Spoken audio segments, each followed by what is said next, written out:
Senator Henderson. Thank you very much, Mr Acting Deputy President. I rise in this adjournment debate to celebrate the very significant defence industry investment the Morrison government is making in the Geelong region.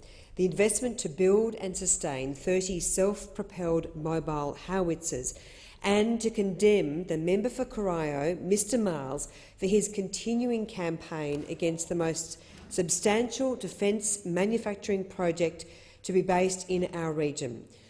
Just before the federal election last year, I was very proud to join the Defence Minister and my good friend, Senator Reynolds, to announce that a re-elected Morrison government would commit to this massive investment, around $1 billion plus, to be located in the Geelong region. As we announced, these 30 self-propelled howitzers in Geelong will deliver up to 350 jobs and provide vital capability for the Australian Army. For those who aren't familiar with the howitzer, it can best be described as a large tank on tracked wheels equipped with a very significant long-range firing capability, vital capability for our nation.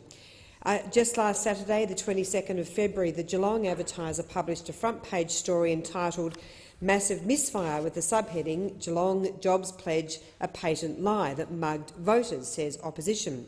This is the latest attempt by Mr Miles to condemn this project in his attempt to undermine this massive manufacturing jobs investment for the region. Mr Miles was such a poor advocate for the people of Geelong that when we announced this project last year— Senator Henderson, resume your seat. Senator Polley, Standing Order 197 says it is disorderly to interject unless on a matter of order or privilege. Senator Henderson.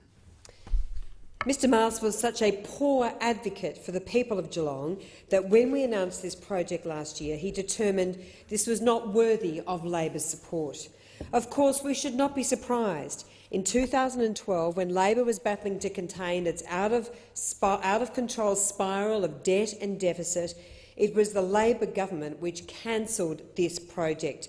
This is contrary to Army's requirements and contrary to our national security interests.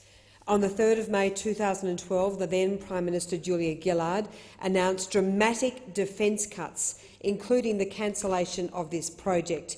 This put our defence industry at risk.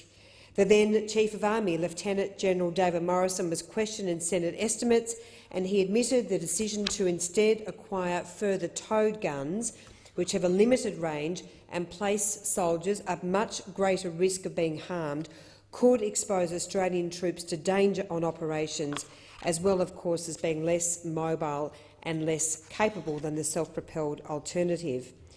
So sadly, once again, we see Labor now continuing to refuse to back this crucial project for Geelong and for Victoria. But this is sadly not the only example of Mr Miles deserting his electorate, including manufacturing workers. Of course, we know that on his watch, Ford announced its closure of its manufacturing operations in July 2013, a dreadful day. He refused to back Avalon's International Airport, saying at the time this was not in Geelong and Australia's interests.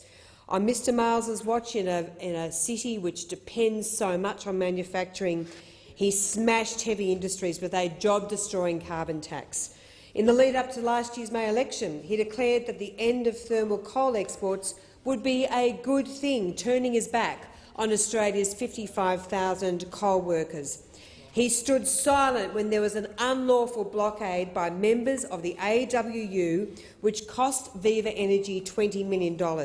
He has done nothing to advocate for fast rail infrastructure, including advocating to match our $2 billion fast rail commitment between Melbourne and Geelong.